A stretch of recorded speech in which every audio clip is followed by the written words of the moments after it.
Hello, hello, hello, hello, hello. Welcome back to the pod. Welcome back to Life of the Germ. I'm your host, Jeremy, and we're feeling good right now. I got album of the week, Birds in the Trap, Sing McKnight. Shout out Travis Scott for the one time. I feel like he's kind of shifted more towards attracting this like low key Gen Alpha population, which not to diss on the Gen Alphas, but it's just a different generation, you know. But he's really that I think that guy in the hip hop scene where you're like, you know, the old heads, J. Cole, Drake, Kenny, like they're on their way out, and Travis is kind of I think that dude, you know, that's kind of secured that spot and leading the next era. So we'll see what happens, man. I'm kind of curious, but anyways, aside from hip hop, I just got back from work. It's like around 6:30 right now. I had a big day today. Wednesdays are packed with classes and a lot of stuff. Just I actually want to give you guys a rundown of my schedule on Wednesdays because it is maybe the craziest schedule of my grad school and probably will be the craziest schedule of all of grad school, to be honest. Today was a big day in particular because I had a pretty big meeting with some professors just to kind of go over my project for what I want to do for my thesis, and um, yeah, it went really well, which um, I wasn't sure if it was or if it wasn't. I was obviously very nervous about it, but it ended up working out really well, and that was really nice. So I'm kind of just riding that high out now. I'm like, what can I do? Um, and I'm like, I was thinking about going out for dinner, and then I was like, I'll just hop on the pod and like get some me time, because I think I deserve it. I've kind of pummeled myself this past weekend just preparing for this meeting, so I think, yeah, these next few days going into the weekend, I'm just gonna relax and just sort of recover from everything. But other than that, yeah, I mean, like I said, my weekend's been pretty busy. Unfortunately, you guys aren't going to see this upload till probably later in the week. I don't know if I'll get around to posting it tonight or not, but um, I tried for Tuesdays. I'm still going to get it out in the week though. I think the resolution was not per se to have a set time where I drop them, but just somewhere throughout the week where I can drop them. I want to try to keep them consistent for you guys, but this week has been really tough, and I'm just lucky that I had time to hop on now to record this. So I think um, this will get posted before the end of the week, just to keep with that resolution because I really want to keep maintaining these consistent uploads. I think it's good for me to take some time away and just kind of talk and sort of just get in the habit of recording Life of the Germ every week because I really do enjoy this. And um yeah, other than that though, I um being a part of like an academic institution is really nice because I'm pretty sure they follow, I want to say, the federal like government holidays, which they get I think the most out of like anything, out of any job.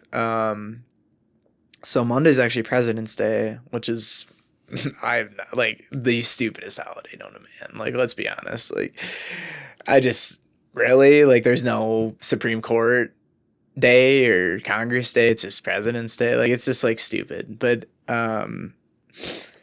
yeah, I technically get that Monday off, but what's really nice about academia is you can actually just sort of flex your days how you want. So I think I'm so part of this goes into the snowboarding aspect where my pass, I can go on limited days, but certain weekends, like it's particularly 3-day weekends, like they'll black out, which means like I can't go with my, at least for mine. You have to get some like premium membership to waive the blackout dates. It's like the dumbest thing ever. But um, so Saturday, Sunday, Monday, I can't go, right? Which I was planning on going, especially after this meeting because it was a big deal. And but I'm like, oh, I have Monday off, right? So I think I'm actually gonna work Monday. No one's gonna be at work, so it's gonna be pretty chill. And then like Thursday or Friday, I'll just take off. And then yeah, honestly, the more I think about it, the more I'm like Friday is probably the best because then you just go right into the weekend. Essentially, get a 3 day weekend. Um, so yeah, I think that's what I'm gonna do. And um yeah, just work Monday, take off Friday to go snowboarding all day. Yeah, just super stoked for that. So that'll be good. But other than that, I think I got some more big presentations coming up that I'm sure I'll update you guys about when I feel like you could probably tell on my mood. Like if I'm really happy, like I probably gave like a big presentation that week. But yeah, I think just or if I'm do recording this like a day before, I'm probably just super tense. Like, but I swear, like, exercise gets me through these tough times where I'm super stressed. It's like the stress ultimately comes from not knowing how the future is gonna happen, which is like the dumbest thing ever. But it's so hard to like, yeah, of course you're like, oh, you can't, it's like the future, you can't control it, don't worry about it. But it's so much easier said than done. Like it's a very difficult thing to actually enforce that. And um, but yeah, I think just getting right into the wisdom of the week. Um, this one goes out to a couple people. It goes out to the lead singer of Frightened Rabbit, because he's the guy that coined this tiny changes. Alex is gonna kill me because I actually don't remember his name. I have it in the caption, but I don't want to go on my phone and look it up. But um, if you're watching this on Spotify, just go on the caption. I forget, it's Scott something. I forget what his last name is though. Um, but yeah, I this guy made this up, and this has been something that I think I've thought about a while, and I think my buddy Alex Jackman, I think he's gonna be pleasantly surprised when I post this because this is like something me and him have talked about in pretty good depth back in the college days, and basically it gets at this thing that just this guy Scott, this lead singer of Friend Rabbit, which is this, it's this I think it's like a Scottish band. I'm pretty sure Jackman can correct me if I'm wrong, but um and really this lead singer dealt with a lot of mental health issues, and ultimately ended up taking his own life, which is super sad. But um he went on, I forget where, I think it was on this podcast, and he talked about it maybe on the podcast or in one of his songs or something like that. And basically it gets at this idea that there's only so much you can do as one human being, right? And I think you often hear stories of these people that really make these crazy differences, like I don't know, like MLK or Abe Lincoln, like these figures that really just seem to make this monumental difference. That, I mean, their names will forever be immortalized, right? Because they're in textbooks and stuff. And I'm not saying that you can't be that, right? But even those people, they really only had their time for a set amount of, for that time frame that they were alive in their prime doing their thing. And I think part of me, I like to dabble. I say, me and my friend Brady always talk about this. We're just dabblers. We like to just try out different things, kind of be a jack of all trades if we can, try to be fairly good at any given thing, right? Because it's just fun to live life like that.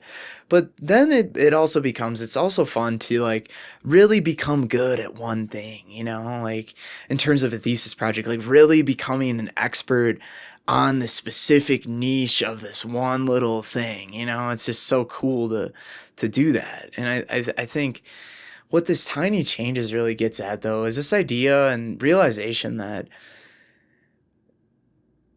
likely you're not going to be an MLK, right? And I think deep down everyone wants to be this sort of immortalized figure and whatnot, and I think that's really cool. But at the end of the day, you're probably not going to be that, right? And even if you are, like, MLK, he did a lot for civil rights, right? But like it's not like he did all this other stuff in all these other fields that you know really made leaps and bounds, right? He made leaps and bounds in what he loved, and that was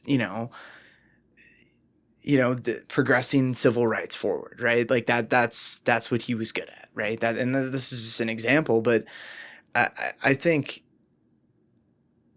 it's very difficult to make leaps and bounds in every aspect of your life and to progress the world forward in every aspect, right? And I think not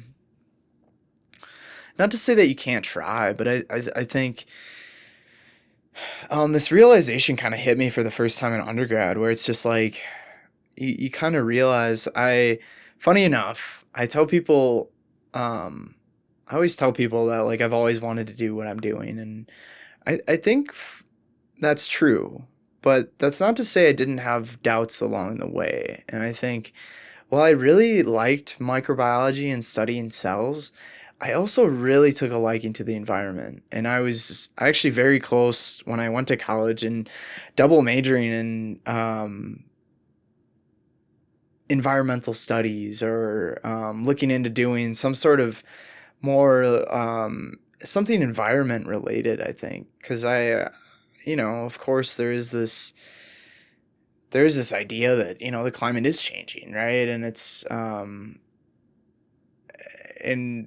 I love nature. I love being outside doing stuff, and it's just like it's sad like every year to see, it's like, oh, there's less and less snow every year, and you just wonder, you're like, oh, I wonder why that is. It's just like it's very apparent, right? And you can look at the median temperatures in any given location, and you can see them rising, and it's just like I think I also really wanted to make a difference in that area as well. And I think there just came a point where it's like I just had to pick, and the way I saw it is that, and I think it's kind of sad, but for any of these environmental policies to get into place, like you have to communicate effectively to the government that this is a valid policy. And no matter how much you want to get your hands dirty and get stuff done, like if the government doesn't approve you to get funding for that, like nothing's going to get done. And I just don't want that to be the rate limiting step for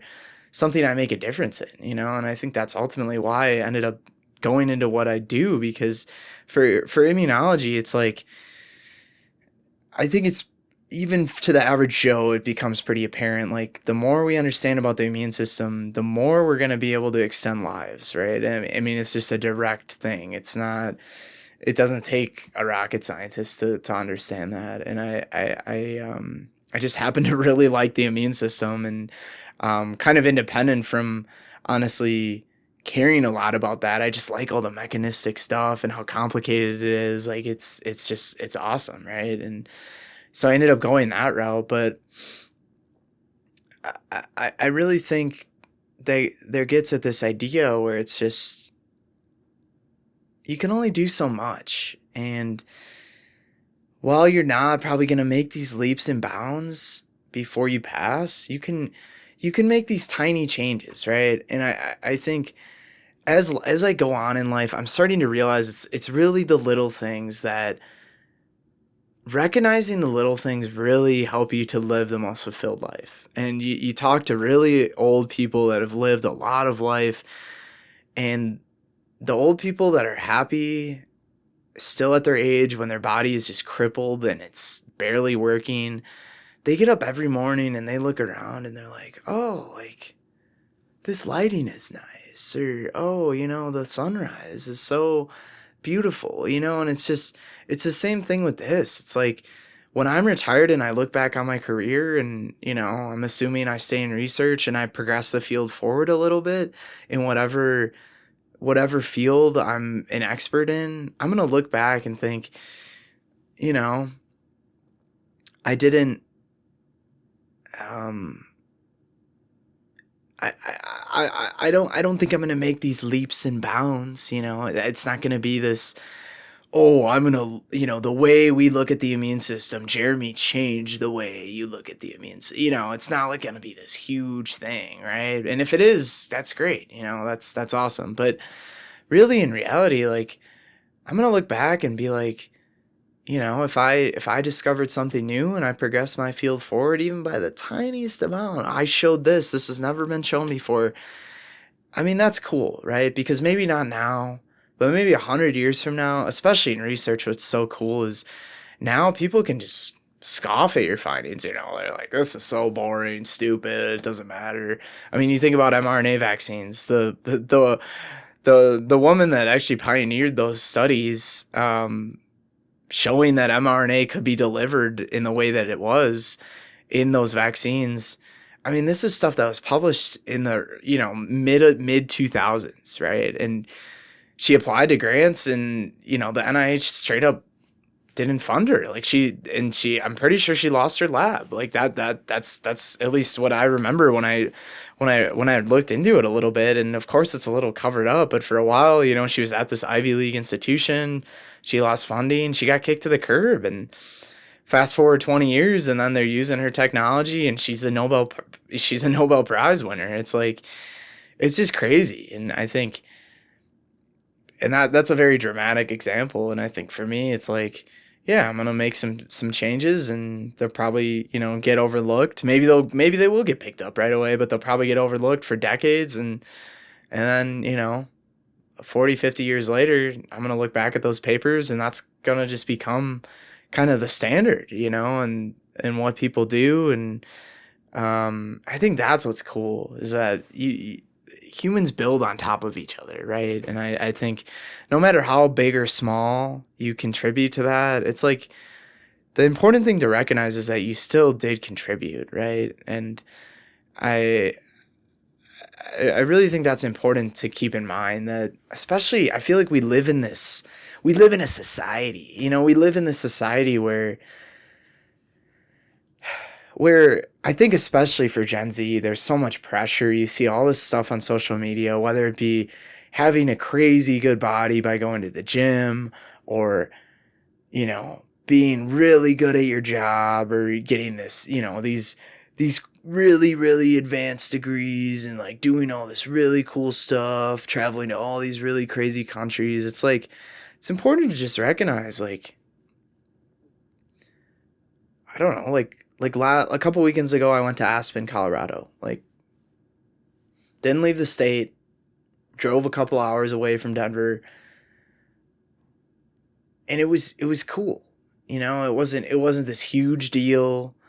It wasn't like I went to like some crazy country and then came back and I'm like, look what I did. It's like, it's really these little trips that can be life changing. Like, I guess for me, going to Aspen, I don't think was life changing, but it was still like I was able to appreciate it, right? And I think it's really appreciating these tiny things that really make life so much more special. And when you stop back and think about it, how little you really are. And I know this is scary for some people to think about, but you're one of, I don't even know how many people are on this planet now, 8 billion, 9 billion people.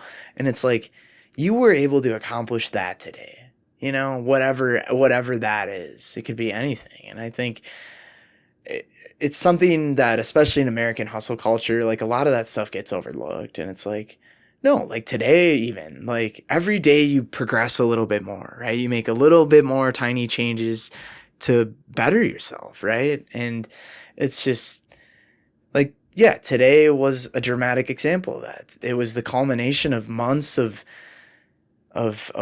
gathering data and thinking about data, looking at previous papers and putting it all together, right? And to see it turn out the way that it did was great, and it's just a cap that, the past 4 months I've sort of been doing what I should have been, right? And that's just, it's a relief knowing that. But really, it's every day leaving that I have this note on my desk that just says, because when I first joined the lab, like in the summer, I would always stress myself out that I'm not doing enough, and I always felt behind. And I just one day I just wrote the post-its down. Like post-it notes are a PhD's like best friend because you have all these weird thoughts that like come and go really quick, and you're like, oh, I gotta jot that down quick, and you just jot it on a post-it note. And yeah, one day in lab, I was just like, I wrote this post-it that I still have on my desk, and it's just like from back in like July or August, and it's just like reflect on the it's reflect on the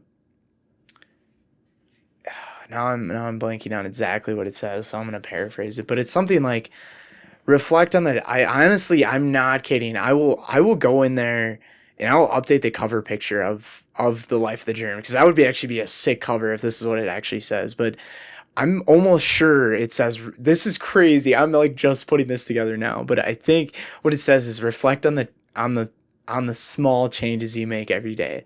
So very close, very very close. But I'm actually going to confirm that because that would be sick to put as the cover picture for this. But it just gets at that so well that yeah, you can reflect on, like today. I was able to put together that these were major changes that I've made in 4 months, right? But every day you make the smallest improvements. And if you can leave work every day and you're like, today I did this, no matter if it failed or if it succeeded, whatever, and you're like, yeah, I learned this today and I learned something new about this person. That's where the tiny stuff makes such a big difference. And I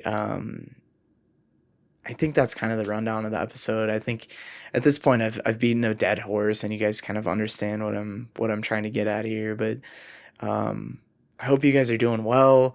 Hope you guys are having a good week. Valentine's Day on Friday, another year, single life, single living. Yeah, I used to get so sad during Valentine's Day. I'm like, oh, another year. I don't care anymore. I'm just like, it's a time for people with relationships to have a fun night, and I think that's awesome. For me, I'll spend that differently, and to me, I just see it as another day, and the day will become special when you find someone and when you find a partner that's cool, So I think if you have a partner and you get excited for Valentine's Day, like I'm excited for you. Like that'll be a fun time. And other than that, though, I don't have much else to say. I think um, just keep going on, and I'll catch you in the next one.